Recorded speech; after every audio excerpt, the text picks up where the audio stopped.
अस्सलाम वालेकुम। मेरे साथ आज रिजवान है, पाकिस्तान से आए हैं रिजवान, और इनसे आज पूछते हैं कि किस तरह आए हैं यूके में, किस वीज़े पे आए हैं, कितना खर्चा लगा है, क्या मुश्किलात हुई यहाँ पे, अब कैसा फ़ील हो रहा है। ये सारे क्वेश्चंस आज इनसे पूछेंगे। ये टी साइड यूनिवर्सिटी में आए हैं, मिडलस्ब्रो में। तो अस्सलाम वालेकुम रिजवान साहब। वालेकुम सलाम इब्रार भी कैसे हैं आप? मैं ठीक हूँ जी। आप मुझे ये सबसे पहले बताएं कि टी साइड यूनिवर्सिटी में आप आए हैं तो वाइफ के साथ आए हैं, तो कितना खर्चा आपका लग गया टोटल दोनों का मिला के।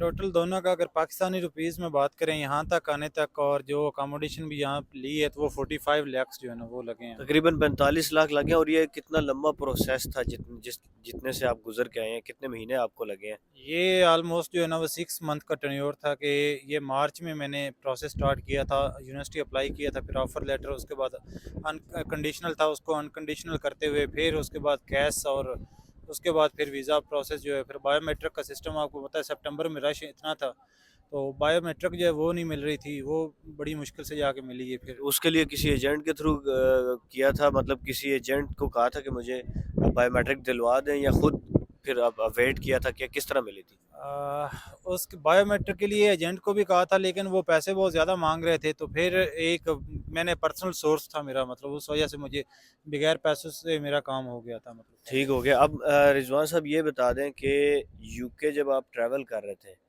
एयरपोर्ट पे जब आप आए हैं, तो क्वेश्चंस कौन से ऐसे क्वेश्चंस थे जो आप समझते हैं कि यार बड़े मुश्किल सवाल उसने पूछे हैं, या कुछ भी नहीं पूछा। इब्रार भाई, मैं यूके की एयरपोर्ट से पहले ना पाकिस्तान की एयरपोर्ट का आपको एक वाक़या सुनाना चाहूँगा कि हमारी कनेक्टिंग फ़्लाइट थी कराची से इस्तांबुल और देन मैनचेस्टर की थी। तो जब कराची इमिग्रेशन आए हम लोग एफआईए की क्यू में लगे हैं ना, तो वहाँ पे जब हम एफआईए काउंटर के पास आए हैं तो उन्होंने हमारे पासपोर्ट देखे हैं और उन्होंने कहा कि आप लाइन में लग जाएं, पीछे वो ऑफिसर खड़ी हैं जाके, और उनके पास जाके अब चले जाएं, इंटरव्यू दें, अगर वो क्लियर करती हैं तो फिर जाएंगे, वरना आप घर जाएं। तो मैंने उसके कहा कि मतलब मुझे कोई रीज़न भी बताएं किस वजह से हम, उसने कहा कि बहस आप नहीं करें, आप उनके पास चले जाएं। मैंने कहा ठीक है।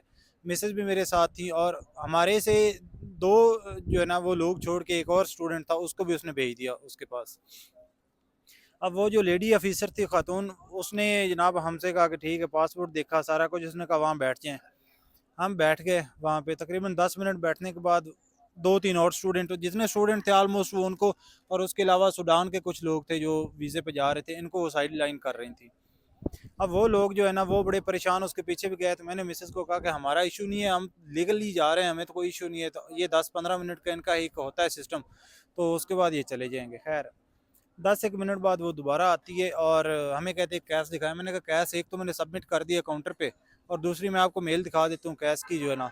तो उसने कहा चलो ठीक है आप लोग चले जाएं। तो ये मतलब एक परेशानी वहाँ पे कर रहे थे। और बाकी जब हम मैनचेस्टर आए हैं तो लंबी क्यू थी, लेकिन हम दोनों ने पासपोर्ट दिए और हमसे उसने कोई नहीं क्वेश्चन पूछा। मुझसे इतना क्वेश्चन पूछा है कि आर यू द स्टूडेंट, मैंने कहा yes I am the student.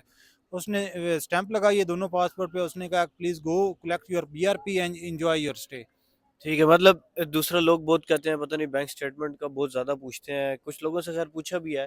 नहीं, हमसे पहले दो कपल थे जिनको तकरीबन को 5-5 मिनट हो गए थे, और इनमें से एक को क्लियर कर दिया था, एक को साइडलाइन कर दिया था। मुझे नहीं पता उनका क्या इशू था, लेकिन हमारे से कोई क्वेश्चन नहीं हुए। हम ये हमारे साथ वाकई जो कराची वाला हुआ है हमारे अपने स्टाफ ने, वो मैंने आपको शेयर कर दिया है। बस ये डिपेंड करता है, मैं लोगों को यही बताता हूँ ऐसे कि ही ये डिपेंड करता है, रैंडमली वो चेक कर लेते हैं, किसी बिल्कुल से क्वेश्चन करेंगे, हो सकता है किसी से कुछ क्वेश्चंस भी ना ऐसे करें। ही है। काफ़ी लोग मुझे मिले हैं, तो मेरा यही सवाल होता है, तो काफ़ी लोग यही बता रहे हैं कि कुछ से तो बिल्कुल भी नहीं उन्होंने पूछा, और कुछ लोगों से फिर सख्ती भी हुई है, काफ़ी ऐसे ही ज़्यादा है बिल्कुल। क्वेश्चंस भी किए हैं उससे।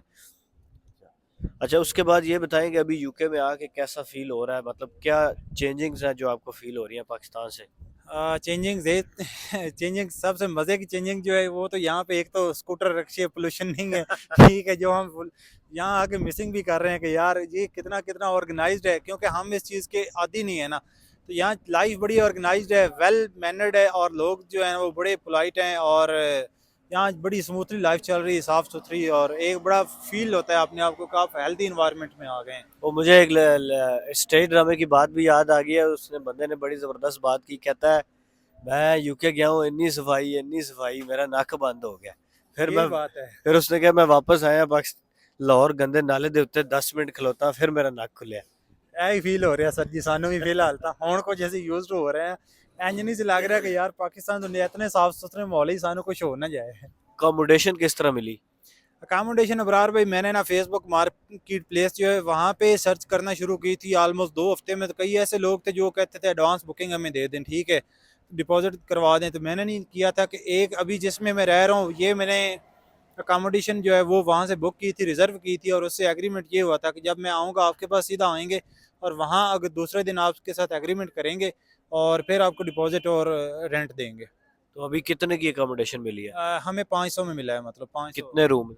हमारे पास एक रूम है, उसमें घर है, 2 रूम है उसमें, और एक के साथ है एक लड़की रह रही है। हम हमारे पास एक रूम है और नीचे फर्निश्ड जो है ना, इंक्लूडिंग ऑल बिल्स है, और शेड एरिया है, किचन, ड्राइंग, डाइनिंग टेबल। और यूनिवर्सिटी से करीब है? यूनिवर्सिटी से ये मार्टन रोड पे है, तकरीबन 15 मिनट की पैदल वॉक पे है ये। ठीक हो गया। अब ये बताएं कि जॉब्स का क्या सीन है? अब आपको कितना अरसा हो गया यहाँ पे आए हुए, जॉब सर्च कर रहे हैं, मिली या नहीं मिली?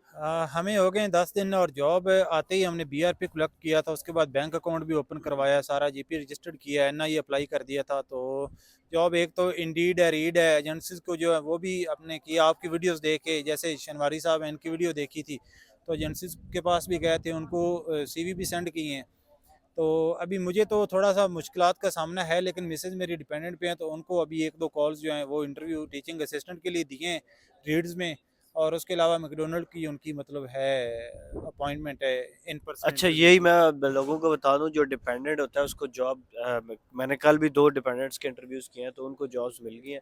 तो फुल टाइम वाले को इजी मिल जाती है ऐसे ही है बिल्कुल। और पार्ट टाइम वाले को पार्ट थोड़ा टाइम वाले टाइम लगता जैसे है। अभी मैं हूँ तो मैं स्ट्रगल कर रहा हूँ, मतलब चीज़ें देख रहे हैं हम लोग भी, और शॉप टू शॉप है, जैसे इन पर्सन भी जा रहे हैं और ऑनलाइन भी अप्लाई कर रहे हैं। तो कुछ रिस्पॉन्सेज आए भी हैं और कुछ अभी थोड़ी सी मुश्किलात हैं ये स्टूडेंट्स के लिए इस एरिया में ख़ास तौर पे। चले कोई नहीं, इंशाल्लाह जॉब भी मिल जाएगी। Thank you very much. इंशाल्लाह आपसे मुलाकात होती रहेगी। इंशाल्लाह थैंक यू। अल्लाह हाफिज़। चलो ठीक हो गया।